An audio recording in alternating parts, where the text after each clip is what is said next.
So go ahead and open your Bibles to Mark 3.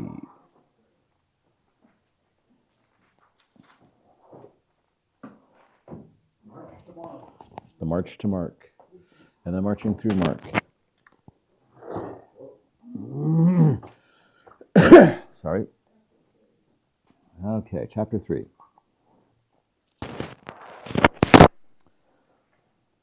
So it's great to have two hearings of the same passage, one from the sermon, and right here we get the echo. Only you're expected to pony up a lot of your thoughts on this one. So, here we go. So it says, another time he went into the synagogue, and a man with a shriveled hand was there. And we understand this to be the Sabbath. Okay. So first off, I'm just breaking this down into parts. Jesus goes to synagogue, and at this time, is there even such a thing as a church? The church, a church. And a synagogue is like it. I think they started the synagogue during the 400 years of silence. There was. When they were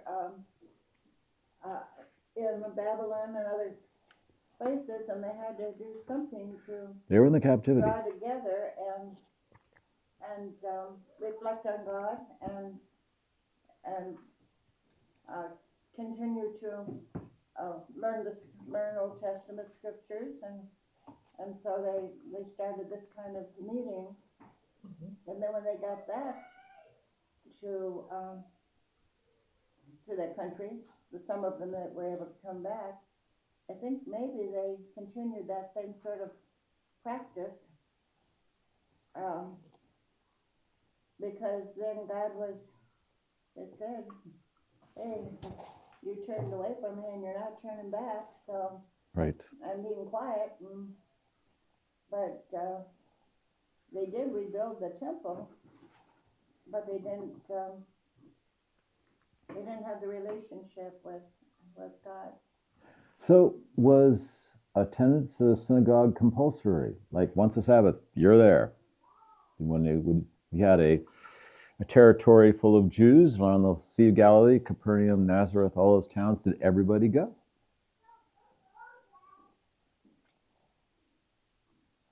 And I would imagine that it was, for one thing, I would imagine that everybody pretty much went, because it's a social place too. And if you don't have television and you don't have computers and you don't have all these other things to do. You don't have a smartphone. It's where you go to catch up. When Jesus read and fulfilled scripture, it said the synagogue was crowded. So it's hard to tell how big the synagogue was. Which presumes that at other times was not. Yeah. First off, was in any given area of Israel at this time, was everybody a Jew? Was everybody a Jew? No. In fact, upwards of about 50% or more wouldn't be Jews. There would be Greeks, there would be Romans, there would be Arabs, there would be a mixture of people. And the idea, very practical, is that there's famine in some area or a lack of jobs, but people, much like we're used to today in the United States, people will move around to where there's jobs and there's food. And so you'd have a whole mixture of people. And as you say, the synagogue was instituted during the Babylonian captivity as a way of keeping people together. And they would meet together. They would have formal meeting houses, but Ezekiel talks about meeting with a group of Jews down at the river. Right. And so you'd have these meeting times, and meeting once the Sabbath was already set apart as the day of rest. And so it seemed logical, hey, we're going to set apart, everybody can go to the Sabbath, but it was never a commandment. Never a commandment, you'll find no commandment, go to the synagogue on the Sabbath. No. And so a portion of the Jews didn't go. They were practicing Jews, but like you've heard about good Catholics, they were Easter and Christmas attenders. And so it was an instituted tradition that once a year you would go up on the feast days, the high holy days, and If you didn't get up this year, you'd go the next year. And so that even wasn't instituted every year, but you'd try to make it as often as you could. But I would think that, Mm-hmm. through and all, the children had to be taught. Children had to be And taught. they had to go to a place where they were going to be taught. That would be great. And at no point in the scriptures do we find that talked about, described in any way, that there's any sort of a instructional program that happens. So what does happen in a synagogue? Well, you would have a reading of the scroll, selected reading of the scroll. If you had visiting Jews, they might be asked to read a section. And of course, it was understood that only certain people were allowed to read from the scriptures. So you'd put the scarf over your head, your scarf, and yeah, kind of like that. Except that here, with Catholics, only a priest would, whereas it could be anybody.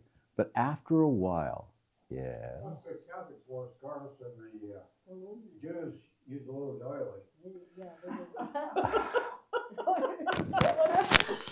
At this time, there was no little yarmulkes. Yeah, so they didn't have yarmulkes at this time. And the men actually were instructed to keep your head uncovered during worship, except when you read the scriptures. That's what they call it, as in the time of Moses, putting on a veil. And you'd put on the covering just to read the scriptures, and it would come off. Women kept their head covered, men did not. That is correct. And so they did, and one is, how do I know? It only speaks, it doesn't, at no time does it say only men went to the synagogue. But they would be setting separate. So if it was set up like the temple, then you'd have a section for the women and a section for the men. Very much there at the temple. And so there was, after a while, you had a section of the Jews, classically called the Sadducees, that didn't regularly attend. And after a while, hundreds of years, they really stopped believing in the resurrection as such, that God was involved with their lives. I kind of got the impression, just from reading and synagogue, kind of like church, but kind of like library. That's what I always think of as seeing where the scrolls are. Where the scrolls are, the sacred place are. You have Because you have to have a place for them. Yeah. now, and over the years, you have like the multiple candlestick to celebrate the Festival of Lights. So other things have accumulated over time. At this time, it was pretty simple.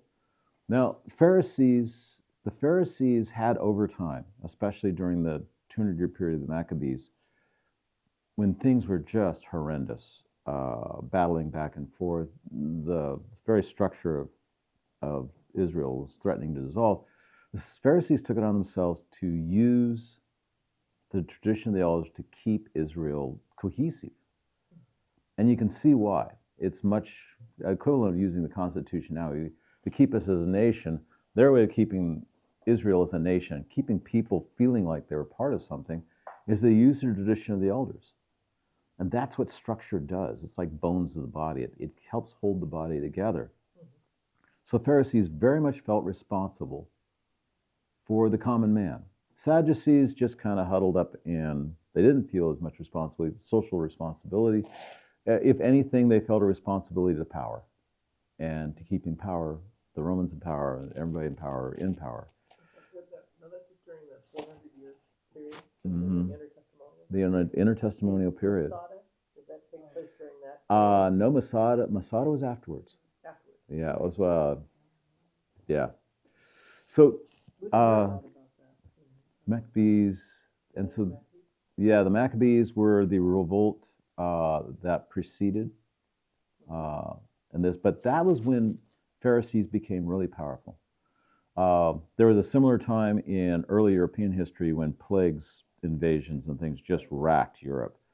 And the reason the church became so powerful is that they were the only structure that really counted for anything. People didn't stop believing in their rulers. They stopped believing in government structure. They could only trust the church. The church found themselves solely responsible for holding society together. And so the only institute that will actually do some it became education, social services.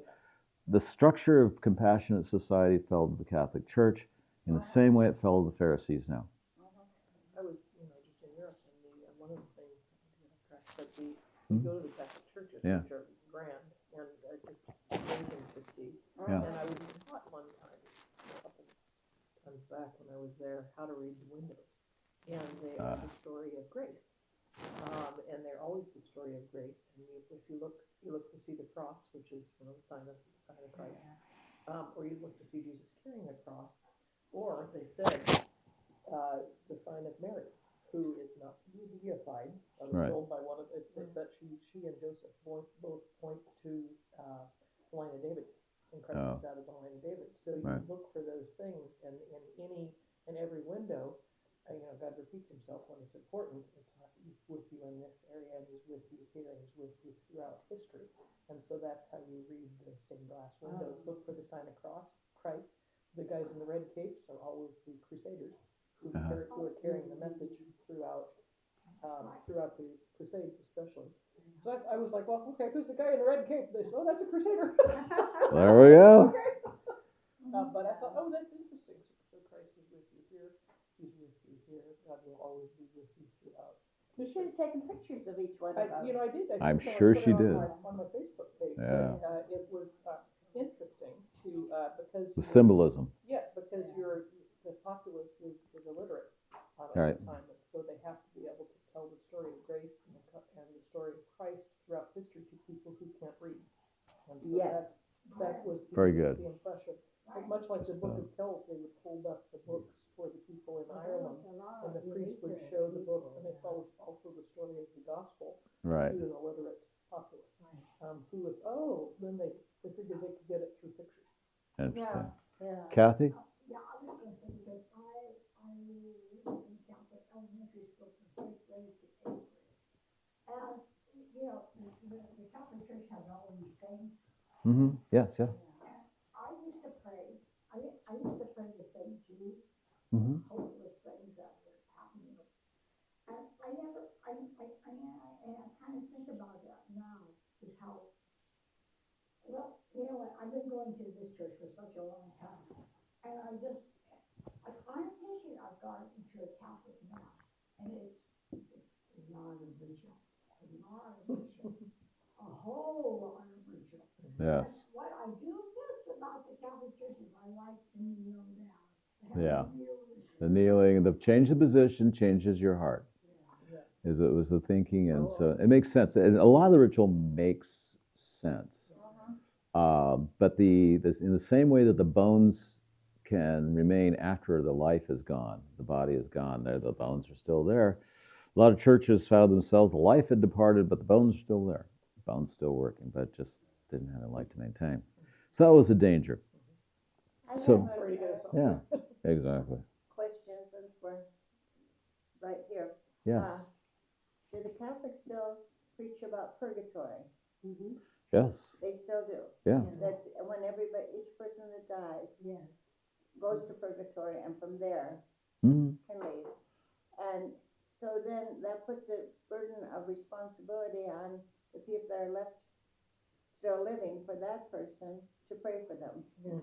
And if you don't pray enough, they'll never get out of purgatory. No, and if the persons yeah, it that doesn't. are doing the praying die too, and nobody knows the guy that died. Nobody's left to know the guy that prayed. And never pray for them. They'll never get out of purgatory. Doesn't work that way. Yeah. A lot of Catholics pay for the souls of the purgatory, right? I mean, regularly. So they believe that most people does not have enough grace to enter the heaven right away. They are in this limbo position that they cannot pray for themselves. Someone else has to pay for them. Mm-hmm. However, purgatory is a place of working things out. So eventually you're out. Is what the thought is. Yeah, so it works out. When you're praying, you're trying to shorten up their time, make their experience less odious. And just, it's a way of caring for somebody after they've died. Okay. Yeah. Okay. Well, I've often thought about this. As I read the Bible, to me, it seems like if you die and you go to hell, you're there for eternity. But I heard some other, I guess, modern preachers say, well, you're there for a while, and then you just let it go. So there's a lot of different preachers that preach different things in the Bible. I just get it from the Bible, it's forever. Yeah, that's pretty clear. Pretty clear. Yeah. I'm going to stick with synagogues, but yeah, let's put it on the to-do list. What about hell? How does that work out? Okay, but this idea that so the synagogue has become a place over a 400-year period. So between the Babylonian captivity and the Maccabees, the time of unrest, the Pharisees really were the working structure. Sadducees manned Jerusalem and kept the structure there, and the Pharisees took it on themselves to travel. And so at any given time, you might have a traveling Pharisee or two, and of course they would be asked to read the scriptures. Maybe you had a Pharisee or two visiting your town, Capernaum, Sidon. They would go outside of Israel to just kind of strengthen congregations. You'd have synagogues in Syria, Damascus, all over the place. And the Pharisees took it on themselves. You think, well, that's a pretty good thing. It is. And so they became the everyman's working faith. And one of the needs they saw is to help Israel, help the diaspora feel like they were still connected. You don't have to move back to Israel. If you can't, we'll come out to you and we'll give you structure so that you don't cross the line. Because really the big worry here is crossing the line with God. Keep yourself pure. Here, we'll help you do it. We'll help you do it. We'll help you do it. But basically, those are the highly educated. I mean, they're Torah and the Torah, and Talmud and the whole right? Front and whereas everybody else is pretty much poor serf. Right? That's right. And so, of course, if you've been trained in the scriptures like a Pharisee, and you have the ignorant masses, then you're conscious of the divide between you. If there was ever anybody who asked you a question, you'd be conscious that hey, they have needs, they have sins, they're mucking around in the dirt, but we're coming down to them and taking care of them. And the synagogue was the chance for the educated to instruct the uneducated, to help them out. So they saw themselves as being helpers. And the way and keeping things, I call it keeping things on your plate separate. That's the way you did it. Okay. And that's why they were so surprised when Christ was teaching in the temple, because he comes from working class. He is at the same time. You could become a Pharisee. It wasn't a special. You had to be born into the role. Okay. So he was very much. They called him rabbi. They call him master. People would come up and say, "Good teacher." So he was working teacher. Huh? A lot of what they did was proselytizing. Proselytizing is one outside of your faith. A good Pharisee would say they did maintenance. They wouldn't talk to Gentiles. In fact, you pointedly kept yourself separate from Gentiles. Your job is to the lost, and you see Jesus saying this too. My job is to the lost sheep of Israel. Very much Pharisaical. Okay. So when Jesus comes into the synagogue, he's very much treated as a traveling teacher, and it's presumed that the head of the synagogue will come up to you and say, "Hey, would you realize you're traveling? Good teacher, would you like to read a scripture this morning or minister or something like that?" And so here's Jesus. He's in the synagogue, and he's in there on the Sabbath, and so people are ready, much like us. They're ready to be ministered to. The church, there's hundreds of people that are not attending the synagogue, much like with here. A whole community of good people that are not in the synagogue. A small group of people have taken on themselves to keep coming to synagogue, keep the traditions going. And the Pharisees are there for them. Okay, so it says that the Pharisees are watching Jesus. And it's their job. Their job to deal with crazy people. Crazy people, the funny thing is crazy people Like distort the truth. distort the truth. So much like with Christians today, the greatest threat is from people who are close to the truth but off base. The greatest venom is that we have is for people that are they're close, they claim the name of Christ, they use the name of Christ, but no, they're a danger. And so they're very much taking on themselves. If you asked any given Pharisee here, hey, are you a hate-filled guy? Are you a hater? Whatever. He'd say, no, I am a shepherd. Yeah. They saw themselves as being shepherd. I'm responsible for these maintaining people. There's a song that I've heard, it's by Casting Crowns, and it's called Crazy People. Crazy people. Casting crowds, crazy people. That's a good one. I'm going to have to listen to that one. One of the Bible studies I'm a part of talks about how by doing what Jesus did, he issued an open challenge to the Pharisees, whereby they had to look into what he was doing. He forced their hand to follow him around and to report back to the higher ups. Hey, Right. This guy is Right. great and a disturbance. But they would be it wouldn't be uncalled for to see a Pharisee or two traveling around and to be in your synagogue, and you feel very special, you feel blessed. Hey, here they are. Several times a year you see these people, or more often.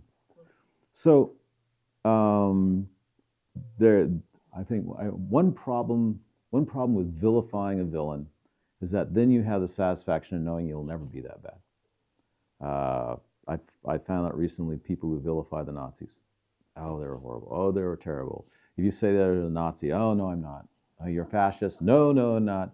Because we made them so bad that you never think you could be like them. You never think of what it would be like to be a German in 1930 to 39 and how good people could do bad things, because you'd never be that bad. So we find the same thing with Pharisees. I'd never be a Pharisee. Because that'd be just horrible.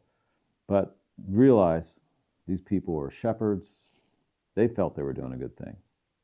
And suddenly, when the Son of God that they were absolutely not expecting to see only shows up, only the demons recognize him. It says here in a later verse, the later verse in verse 12, 11 and 12, you are the Son of God. The only people shouting that out are the demons. They're trying to upside time, whatever. I try not to think about what demons are thinking, but this seems to be what they're doing. And like good shepherds, the Pharisees are standing with their hands folded and saying, "We're going to evaluate it right. How are we going to evaluate that you're right? You hold the tradition of the elders. This is how we decide right and wrong. And Jesus, you are absolutely not performing to our understanding of this. So you are bad."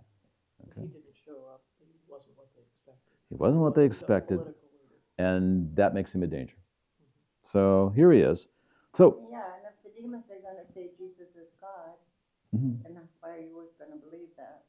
Well, what I've heard, Because of who's doing the testifying. what I've heard is that they didn't say it because they had to. They said it because they were trying to clue in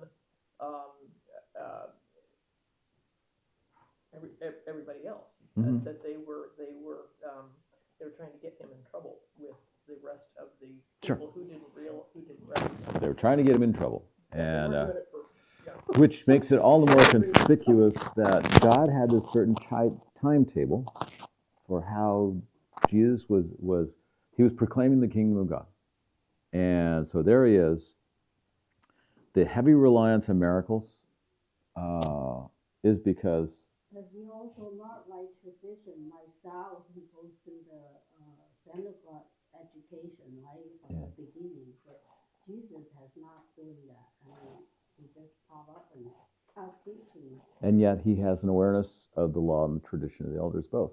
He says, you have said, scriptures say. So Jesus was very well versed in what the law was, but he also knows the Creator. So there we go. So what does Jesus do? Notice that Jesus doesn't privately go to the man and say, hey, so you got a little hand. Let's pull you to one side and we'll do a little healing here. Let's work this out of sight. Instead, Jesus has the man do what? Come forward, standing right there, so everybody is on him. So yeah, he sees the man with a shriveled hand, asks him to stand up, and then doesn't heal him yet. Instead, he turns to the congregation. What does he say?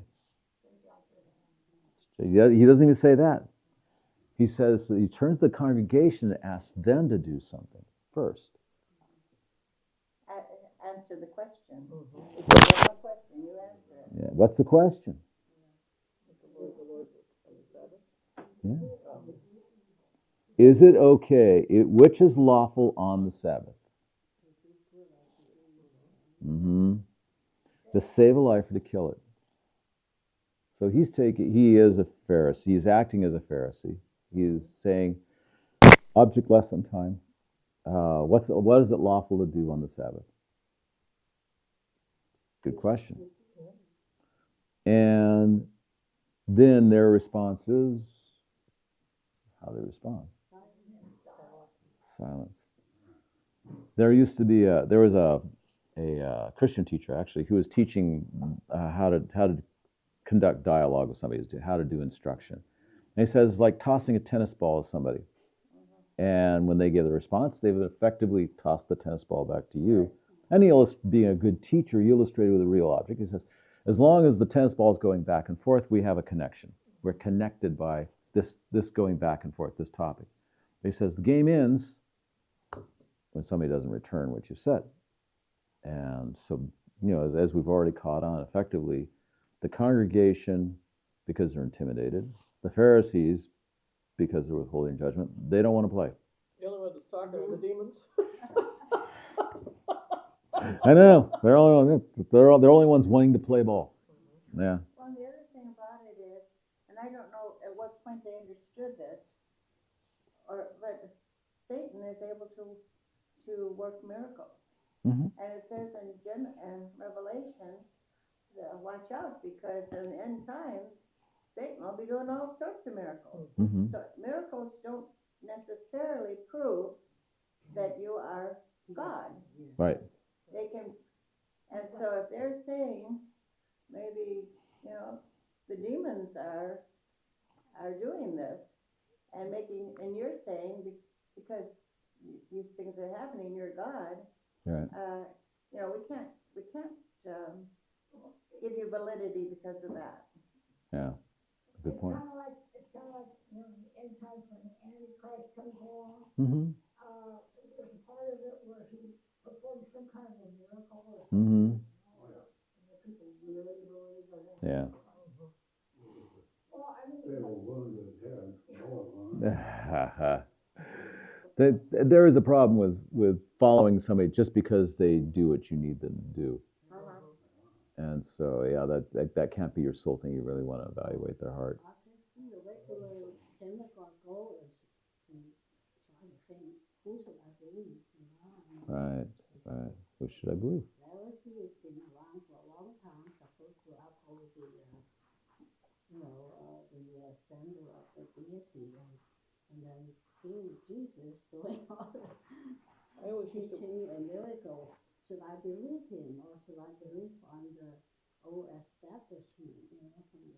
Right. I always used to wonder why that was. Why they hold to the Old Testament, but such learned people, but they don't pick up the New Testament. I think it's because we didn't follow the pattern that they Didn't follow. They had the prescribed. rules worked out. Yeah, and and why they are blinded, but you can't see it. Can't see it, but the Bible says that they're intentionally blinded for our benefit, so the fullness of the Gentiles is Very good. Is complete. And I thought, well, that just makes you feel terrible. But well, it's not up to us. Yeah. It says all creation is in bondage, Romans 8, waiting for the sons of God to be revealed. Because I thought it's pretty obvious from, if you read through, that, he fulfills the scripture from the old, but you can't tell anybody that. I mean, they're not getting it. But I thought, really smart people aren't getting it. Can't get it. They can't get it. Can't get it. Nothing more dangerous than a certain answer. And they thought they had it. Yeah, because they have it all worked out. They have it worked out. They're the teachers. Don't upset the cart. So he looks around. Jesus looks around in anger and deeply distressed at their stubborn hearts. And so, like I say, they had become the guardians of the law and traditions, and the life had died. The life had died out of Judaism. And it's hard to understand why at least they could not have appreciated the fact that that man was blessed. At least they could have said, well, this is wonderful. Right. His hand is, but, and then they could have said the but part. Yeah. But they didn't want to. Still in all, Yeah. Satan could have healed your hand. Right. And Yeah. so And glad your hand is healed, but consider who might have done it instead of Jesus. it takes them a while to work up to that. So we see all the excuses you just brought up. They bring up later. Oh. But after a while, they're just plain stunned. Jesus has them stretch out your hand. The guy stretches out his hand. It's healed. Bam, right there. And everybody, like with many of Jesus' miracles, they're just stunned. Like, oh gosh, what do I do? Do we have any description of very many of them coming to Christ? No, but we know that there are some. As it mentions that, and I'd have to dig through. Just we know two. Nicodemus was one. Gamaliel was another one. Oh, is that? He was somebody who advocated for keep your hands off of the Christians and let God deal with them. And was he Paul's teacher? I believe he was Paul's teacher. One of Paul's teachers. Oh, yeah. But yeah, and there's it mentions in Acts some among the party of the Pharisees. So it's kind of a loose analogy that there were some believers in there. So yeah, they were. It was not without impact, but the response was Jesus reacts deeply distressed at their heart attitude, that they are so blind that they're advocating for a loveless religion. I am interested to see that today. We long ago realized how hard it is to run organizations strictly on volunteers.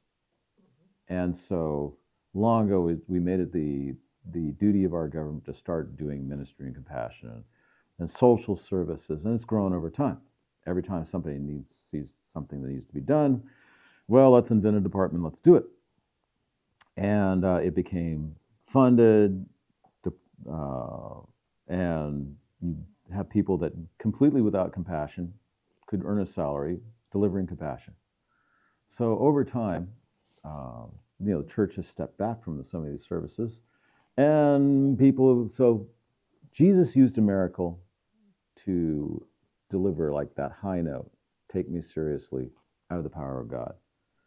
And the church has kind of gotten displaced by that role by humanitarian social services. We're no longer needed. We're no longer doing those miracles that aid. That's what it feels like. We're no longer needed. That's right. Send them, give them the phone number, or give them the address. This is where you go. This is where you go. This is where you go. There's services and stuff like that. So yeah, we've stepped back from that, and then people look and go, well, much like people did at the synagogue. Proportionally, not very many people went to the synagogue. Doesn't mention it being packed out or particularly huge or anything like that, even though there was hundreds of people who lived in that area. And so people in the time of Jesus had stepped back.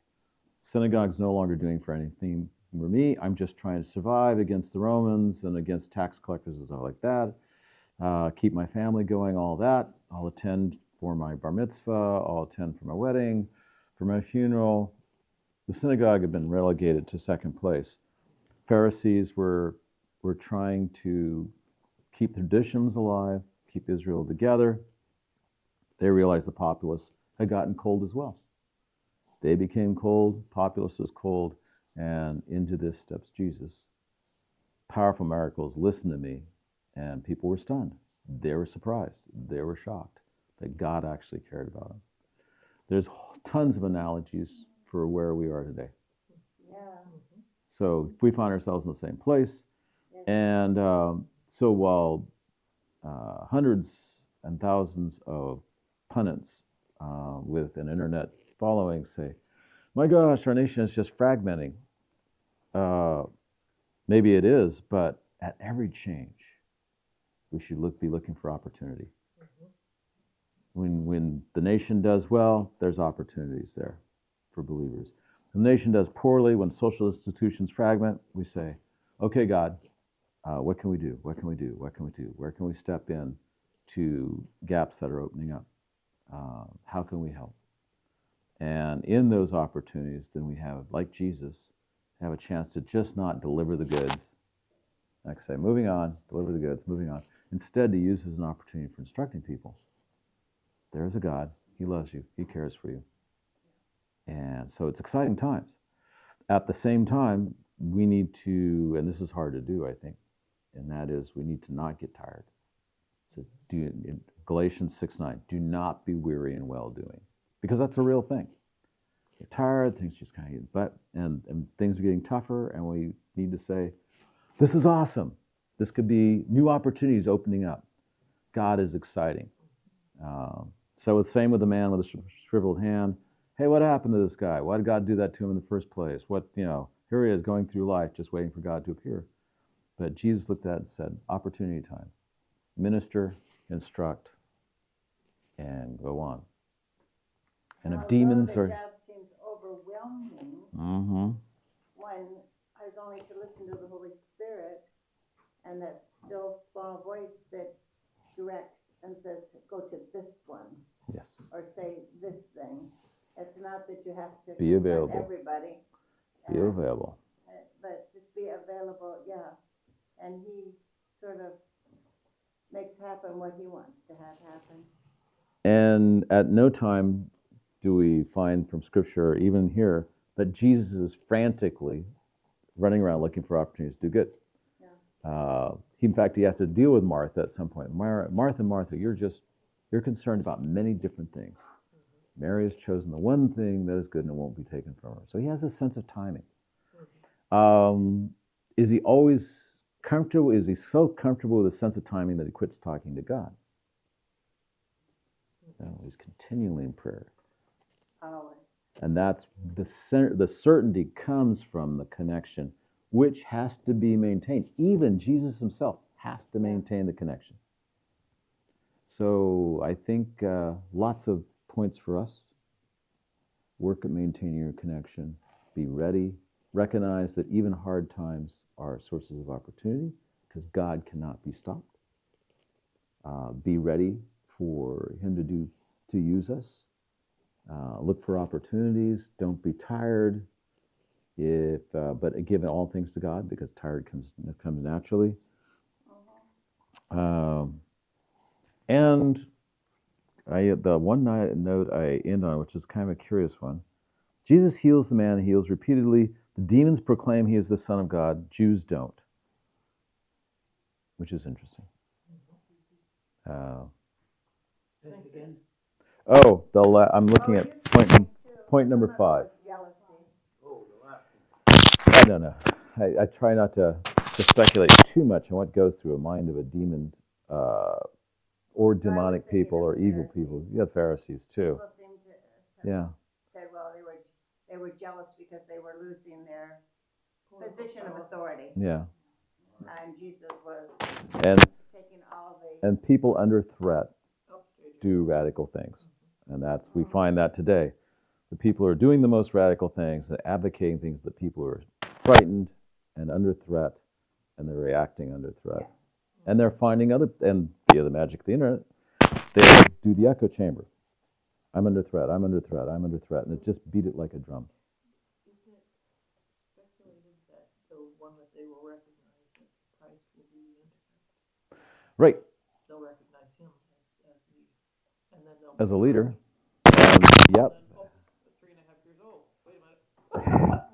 So that's coming, and but once again, you'll find the drumbeat is the same. Like the Pharisees, no compromise. We're under threat, we're being attacked. And so it seems like a weird way to get a following, but it works, using fear and threat. Yeah. And now that we're there, I don't know. But I do know that you stay in connection, and you don't grow tired, and you look for opportunities because they are going to be there. So it's a good lesson.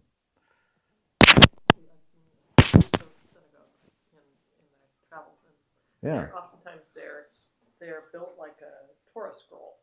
And interesting. That's what they look like. Interesting. They're 2 towers on either side. Yeah. Sort of a depiction of a scroll. So that's what those 2 bell towers, where they're bell towers usually on either side. That's It's interesting. beautiful Budapest, I think. Right, and, Budapest. I didn't go in. I'm not sure if we're supposed to or not. saw a picture from them, because I've always sort of wondered. Well, Yeah. I don't know if they allow people in. Yeah, exactly. Trial Yeah. center or not, but I thought it would always be fun to see, and it was lovely inside. Yeah, they're beautiful. One of the visitors, one of my tour, a couple of Jewish folks were there, so it was lovely to see. But yeah, it was beautiful. It's built. I think they look like a Torah scroll. They're built like that. People. They were called people of the book. So referring to the scroll.